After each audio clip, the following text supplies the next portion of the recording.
No JBN de hoje, você vai ver que o Ministério da Saúde voltou a alertar para o risco de afrouxar o isolamento social. E ainda vamos fazer um giro para você saber qual a situação do novo coronavírus pelo mundo.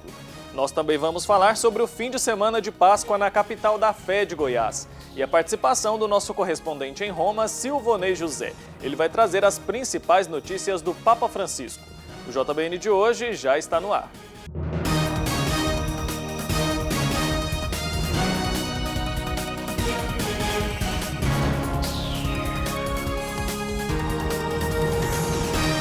Olá, boa noite, seja muito bem-vindo ao Jornal Boa Notícia desta segunda-feira, 13 de abril. O Ministério da Saúde informou que ainda não é hora de relaxar as medidas de isolamento social, principalmente nas cidades com alta incidência de contaminação pela Covid-19. A situação de capitais como Manaus, Fortaleza, São Paulo e Rio de Janeiro preocupa as autoridades de saúde. Segundo o Ministério da Saúde, se houver um relaxamento nas medidas de isolamento social, o número de casos de contaminação pelo coronavírus pode acelerar ainda mais. São Paulo, Rio de Janeiro, Fortaleza e Manaus estão vivendo, neste momento, situações muito mais desafiadoras, tanto do ponto de vista social, que são capitais muito importantes, em que a vida cultural, a vida urbana, o trânsito de pessoas, bens, mercadorias é muito intenso. Então o desafio nesses locais é muito maior do que em outros locais. Nos últimos dias, a aderência às regras de distanciamento social diminuiu em alguns lugares do país. Segundo os técnicos do Ministério, isso pode aumentar a velocidade da disseminação do vírus. Isso está se espalhando, nós estamos vendo este efeito de transmissão acontecendo e o efeito, o resultado dessa transmissão vai se dar daqui a poucos dias, a poucas semanas. Então é fundamental reiterar a necessidade de se fazer o distanciamento social por mais alguns dias, de acordo com a realidade de cada local. Segundo o secretário do Ministério da Saúde, são os estados e municípios que vão decidir até quando o isolamento social deve ser mantido e em que medida ele deve acontecer. Quem pode dizer para você se deve permanecer ou não é o prefeito, o secretário municipal, o governador e o secretário de saúde do estado. Nós estamos aqui para poder mostrar os caminhos, mostrar as evidências, consolidando esse olhar que cada estado nos apresenta e trazendo para vocês as informações que são geradas pelos próprios municípios e estados. O Brasil tem hoje mais de 60 mil respiradores que deverão ser utilizados no tratamento dos pacientes com Covid-19. A maior parte deles está no Sistema Único de Saúde. Os equipamentos serão distribuídos de acordo com a necessidade de cada local. O Brasil enfrenta dificuldades para comprar os equipamentos da China, maior fabricante do mundo. Cada caso é avaliado separadamente. As cidades consideradas mais críticas têm prioridade para receber os equipamentos. Esses 60 respiradores foram respiradores que foram requisitados pela Receita Federal porque estavam sendo exportados. Então, não estava no nosso planejamento esses 60 respiradores, eles foram distribuídos da seguinte maneira. Nós pegamos os estados que estão com uma situação mais crítica, mandamos 30 para Fortaleza, mandamos 20 para Manaus e mandamos 10 para o Amapá. Então, esses 60 respiradores, eles foram somados a mais em torno de 260 respiradores que já foram instalados nos hospitais e nós temos ainda 150 respiradores que estão em trânsito, estão sendo encaminhados para os hospitais. Daqueles 540, com esses 60 ficaram 600. Dos 600, nós já colocamos 450 e os outros 150 serão colocados nos próximos dias, até o final do mês de abril. A pasta informou que conta com a produção nacional para adquirir os respiradores. Isso porque, recentemente, várias compras da China não se concluíram. Nós tivemos o a compra cancelada da importação de 15 mil respiradores da China. Nós já temos um contrato assinado com produtores nacionais para produzir mais 7 ou 8 mil respiradores. Devemos, na semana que vem, assinar um outro contrato com outro conjunto de empresas para produzir mais 7 ou 8 mil respiradores. Então, com isso, nós esperamos adquirir pelo menos 15 mil respiradores com produção nacional. Existe possibilidade de importações, fora o que já foi importado por estados e por municípios. Dos 65 mil respiradores que existem no Brasil, 46 mil estão no Sistema Único de Saúde. O Ministério ainda informou que está adquirindo leitos de UTIs volantes que podem ser instalados rapidamente na rede pública para o enfrentamento da emergência do coronavírus, sempre que houver necessidade. E agora nós vamos dar um giro para te atualizar sobre a situação do novo coronavírus pelo mundo. Acompanhe. O primeiro-ministro britânico Boris Johnson recebeu alta do hospital depois de ficar internado por conta do coronavírus. O primeiro-ministro agradeceu os profissionais de saúde por salvar a vida dele. Boris Johnson foi internado na unidade de saúde no dia 5 de abril, sofrendo de sintomas persistentes da doença causada pelo coronavírus. A Grã-Bretanha já registrou mais de 10 mil mortes pela Covid-19. E o Cristo Redentor, do Rio de Janeiro, vestiu um jaleco médico para homenagear os profissionais que estão na linha de frente de todo o mundo no combate ao coronavírus. Mensagens de esperança e agradecimento em diferentes idiomas foram projetadas no Cristo Redentor, assim como bandeiras de várias nações de todo o mundo.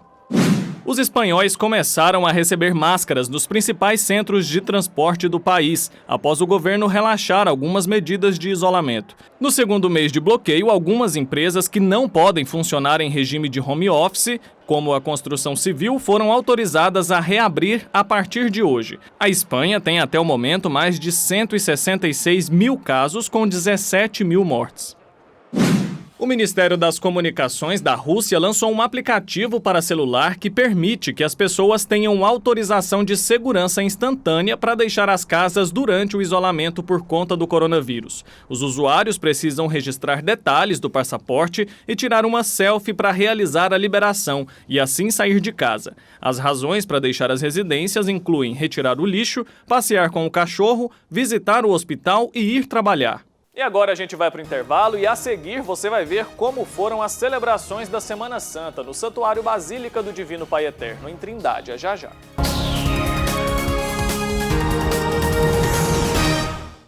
O amor do Pai Eterno está presente em todo lugar. E a missão da AFIP é levar esta mensagem adiante. E tudo isso só é possível graças à nossa união. Reze conosco, ajude a fazer o bem. Faça parte desta família de amor.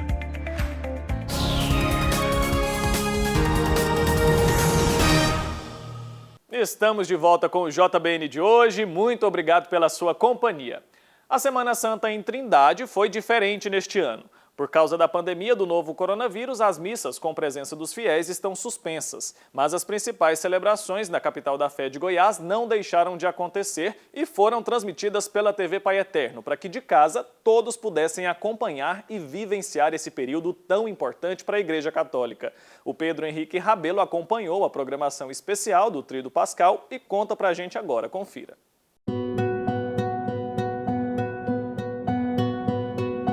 Quinta-feira Santa, início do Tríduo Pascal. Pelo Brasil inteiro, igrejas vazias. E aqui em Trindade não poderia ser diferente. Mas o coração da liturgia cristã foi vivenciado com muita fé e transmitida para o Brasil inteiro pela TV Pai Eterno.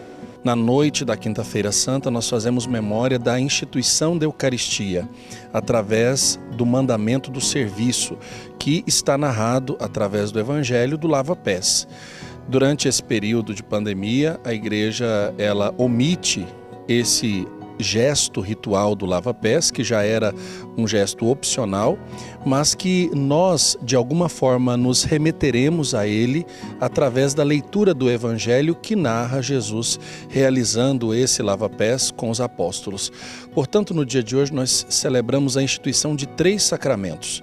O primeiro sacramento é o sacramento da Eucaristia. Nós também celebramos a instituição do sacramento da ordem. Então nós lembramos de todos os sacerdotes diáconos que participam do sacerdócio de Cristo. E também lembramos do sacramento da penitência, ao qual a Igreja convida todos os seus filhos para, reconciliados em Cristo, ressuscitarem com Ele. O momento em que Jesus Cristo lavou os pés dos apóstolos não foi revivido, seguindo as orientações do Ministério da Saúde de manter o distanciamento entre as pessoas. Tem sido emocionante e ao mesmo tempo de um extremo sacrifício, porque todo o nosso sacerdócio só tem sentido se ele for aplicado em favor da comunidade. Mas nós também somos chamados a transcender. Os nossos olhos não veem pessoas na igreja, mas nós sabemos que ela está cheia das intenções dessas pessoas que tinham um profundo desejo de aqui estarem, mas que diminuem essa distância através dos meios de comunicação. Por isso que nós transcendemos aquilo que os nossos olhos enxergam, a igreja vazia, mas nós começamos a ver a fé das pessoas ao unir-se a nós nesse momento de celebração. No fim da missa da Ceia do Senhor, a transladação do Santíssimo, o momento marcante em que todos são chamados à adoração a nosso Senhor Jesus Cristo, que vai se entregar como sacrifício.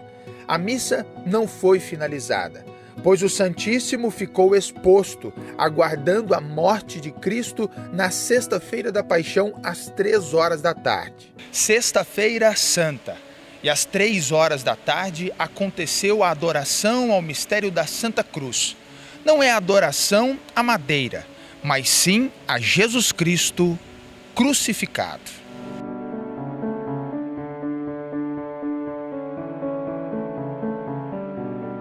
Essa celebração é muito importante porque está dentro das grandes celebrações litúrgicas da Igreja, do Tríduo Pascal, onde celebramos todo o mistério da nossa fé cristã. É a celebração que a gente contempla o Cristo morto na cruz, Cristo que se entrega totalmente nos braços do Pai para a salvação da humanidade. Antes deste momento, às 7 horas da manhã, também no Santuário Basílica de Trindade, teve o ofício divino, onde o padre Marcelino Ferreira presidiu o momento de oração conhecido como Liturgia das Horas, cumprindo o que a Igreja orienta, de orar incessantemente, louvando a Cristo e pedindo-lhe por si e por todos.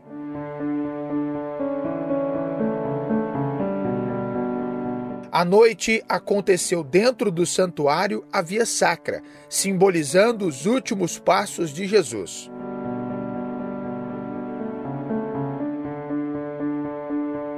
Os devotos espalhados pelo mundo todo acompanharam tudo de casa, com a transmissão da TV Pai Eterno.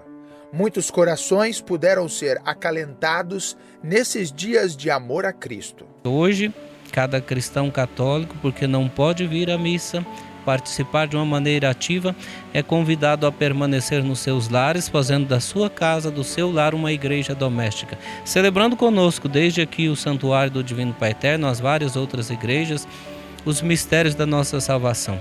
A igreja celebra sem povo, mas pelo povo. Toda a ação litúrgica desse tempo que nós estamos vivendo, a igreja está celebrando em favor do povo de Deus que gostaria de estar aqui, que queria estar aqui celebrando conosco, mas que por causa dessa pandemia não pode estar. No Sábado Santo aconteceu a Vigília Pascal, que é conhecida também como a mãe de todas as vigílias. É chamada também como a Noite da Vitória, já que todas as promessas de Deus foram cumpridas. A celebração foi presidida pelo reitor do Santuário Basílica do Divino Pai Eterno, Padre Robson de Oliveira. Logo no início teve a bênção do fogo novo. A celebração da luz, a liturgia da palavra, a liturgia batismal e a Eucaristia formam o momento que é o centro do ano litúrgico. Sendo assim, encerrado o Tríduo Pascal. Então é a ressurreição anunciada, é a ressurreição proclamada. É quando nós vamos ao túmulo e o vemos vazio.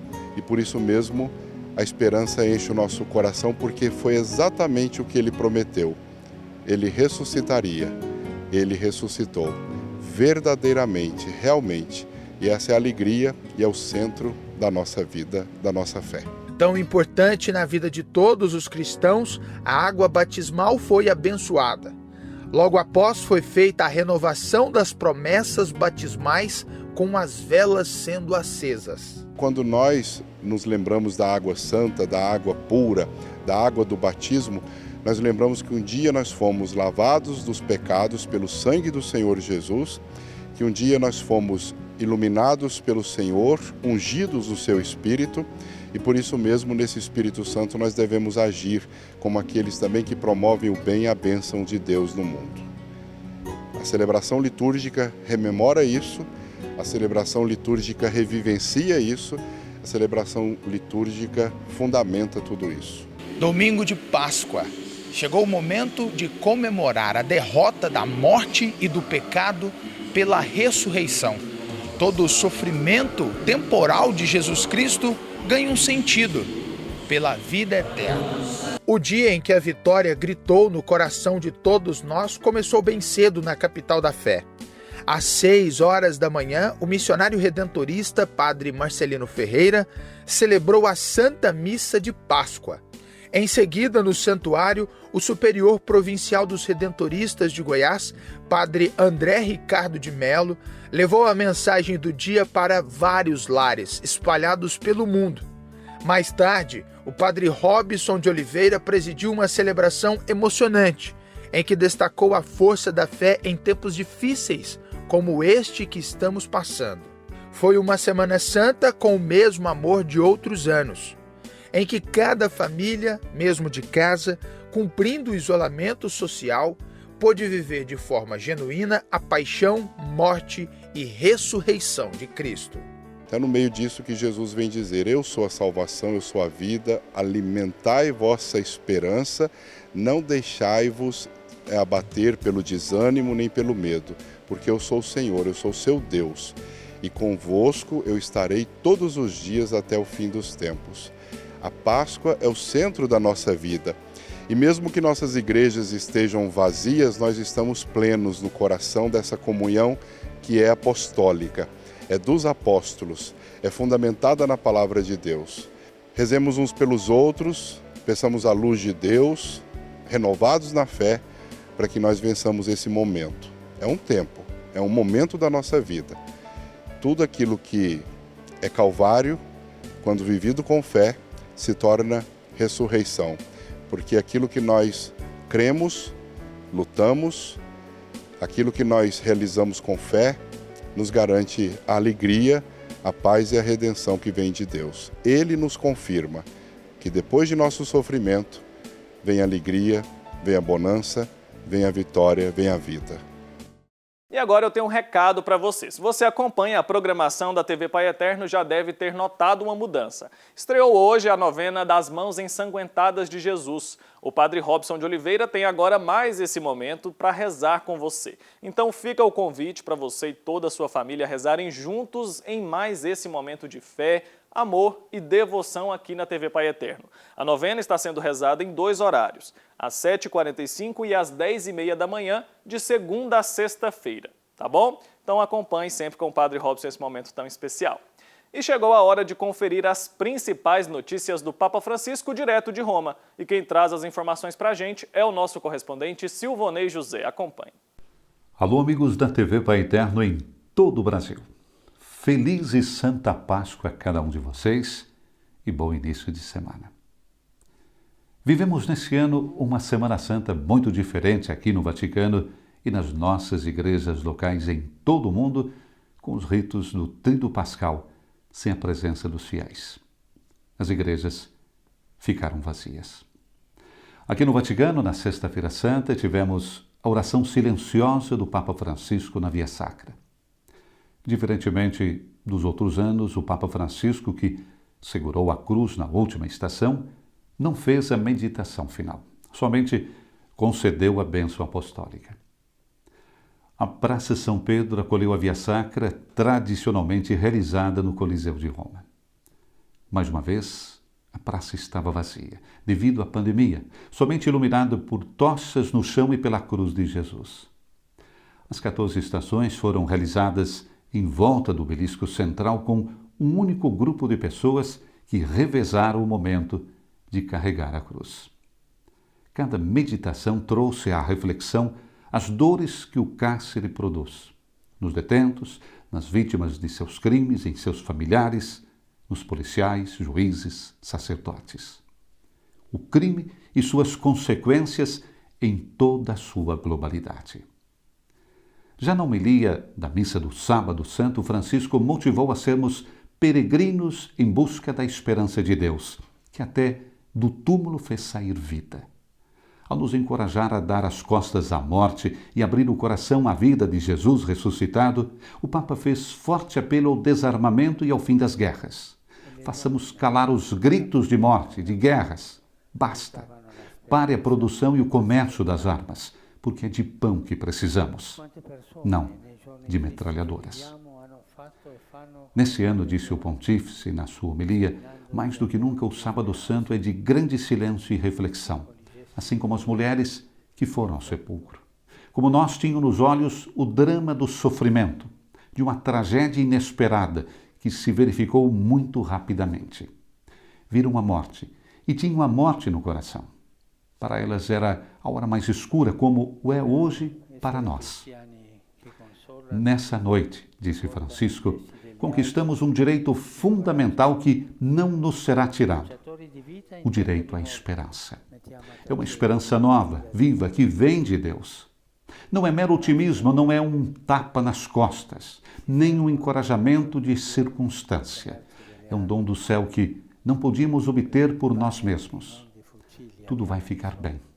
Repetimos com tenacidade nessas semanas, agarrando-nos à beleza da nossa humanidade e fazendo subir do coração palavras de encorajamento. Mas à medida que os dias passam, disse o Papa, e os medos crescem, até a esperança mais audaz pode desvanecer. A esperança de Jesus é diferente.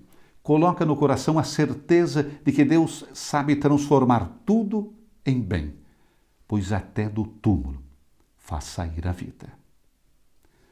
Um contágio diferente, o contágio da esperança. Foi a mensagem do Papa Francisco ontem, domingo de Páscoa.